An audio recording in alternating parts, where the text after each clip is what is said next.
देखो मेरे को अश्वत्थामा जी के बारे में तो पता है कि उनको कैसे चिरंजीवी होने का मतलब उनकी क्या कहानी है। हनुमान जी की क्या कहानी है, आप बता सकते हैं क्या?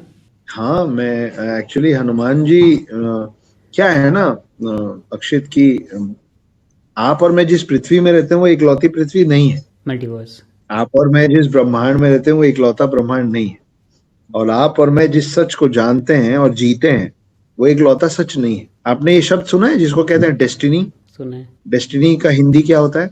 लिखी लिखी जोखी, मतलब हम तो ऐसे बोलते हैं। जो वो लिखा होगा है ये वो होगा, होगा, किस्मत। किस्मत, जो भी आप करेक्ट। चाहें, अलग अलग करेक्ट। भाषाओं में बोलो, है हाँ ना? जी। तो हर इंसान और हर चिरंजीवी का की एक डेस्टिनी है, वो लिखा हुआ है, वो सब वैसे ही जिएंगे, वो सब वैसे ही जिएंगे। अश्वत्थामा के हाथ से वो पाप होना लिखा है जिसके कारण उसको कृष्ण श्राप देंगे। और जब आप वापस हनुमान में आते हैं तो हनुमान जी को राम जी बुद्धू बना के, बेवकूफ बना के, अच्छा।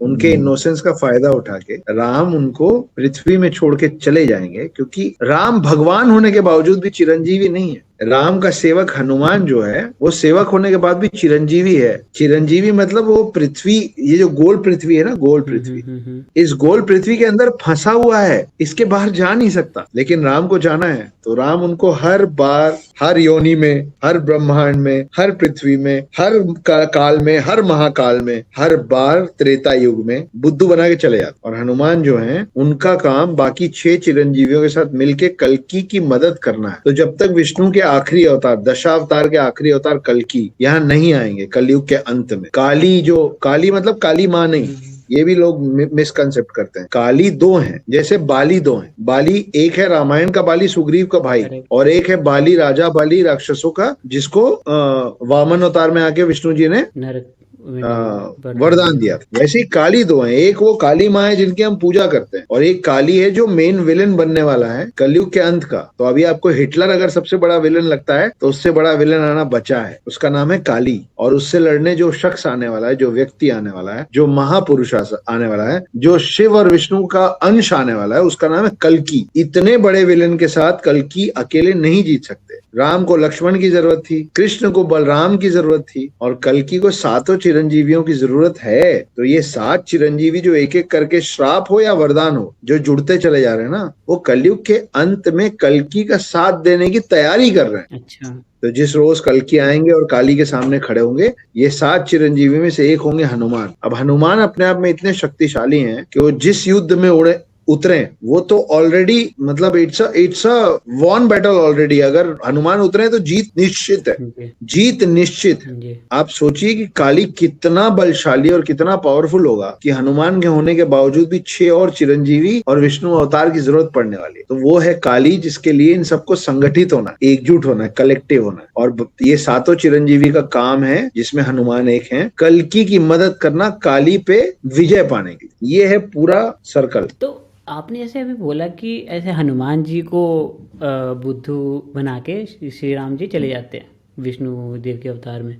तो मुझे ये जाने, तो इनको बार बार क्यों ऐसा होता है? उनको मतलब पता नहीं लगता है क्या हनुमान जी को कि पहले भी तो गए थे, पहले भी चले गए थे? डेस्टिनी, हाँ, डेस्टिनी का हिंदी है नियति। हाँ जी। और कई बार लोग ऐसा सोचते हैं कि जब हनुमान जी को तो सब याद है तो वापस होगा तो हनुमान जी को याद नहीं रहेगा क्या? नहीं, जब कलयुग खत्म होगा तो सतयुग फिर से शुरू होगा। सतयुग फिर से शुरू होगा, ये एक एक करके इमोर्टल्स फिर क्रिएट होंगे, फिर त्रेता युग आएगा, फिर हनुमान जी बाल रूप में पवन पुत्र हनुमान के तौर पे उनका सृजन होगा, वो पैदा हो गए। फिर वो सूरज को खाने उड़ेंगे क्योंकि उनको लगेगा कि अरे ये तो फल है। फिर इंद्र उनको वज्र से मारेंगे, फिर पवन देव नाराज होंगे, सारी चीजें फिर होंगी। फिर उनको ये श्राप दिया जाएगा कि तुम्हारे में इतनी ताकत है पर तुमको वो ताकत संभालनी अभी आती नहीं। तो अच्छा ये है कि तुम अभी अपनी ताकत भूल जाओ। ताकत तुमको तब याद आएगी जब तुम उसको संभालने के काबिल हो जाओगे। काबिल कब होगे? जब राम जी आएंगे, जब तुम राम के स्पर्श में आओगे, राम के सानिध्य में आओगे, राम के ऑरा में आओगे, फॉर द इंग्लिश लिसनर्स,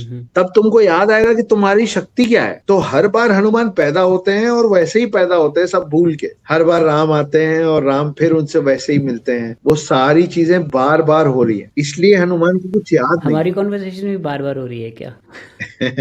जी, बस उसमें छोटे छोटे फर्क आते हैं अक्षित। इस पे एक और छोटी सी प्यारी सी कहानी सुनाता हूँ। तो रामायण में क्या होता है कि राम बड़े भाई बने थे और लक्ष्मण हाँ छोटे जी। थे, लेकिन राम का जो स्वरूप था, असली रूप था, वो विष्णु जी का था। पर लक्ष्मण कौन थे? लक्ष्मण थे शेषनाग। ओके।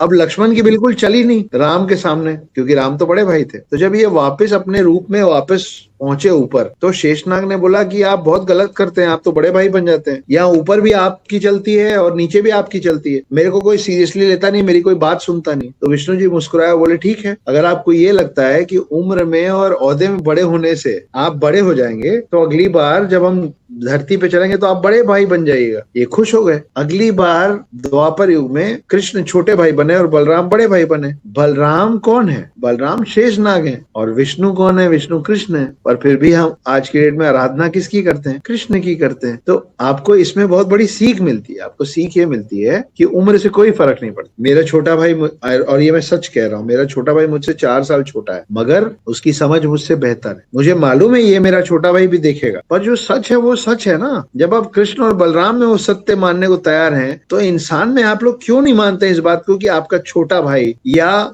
किसी पिता का पुत्र उस पिता से ज्यादा समझदार हो सकता है, या कोई छोटा भाई अपने बड़े भाई से ज्यादा बुद्धिमान हो सकता है? हो सकता है, उसमें कोई दिक्कत नहीं है।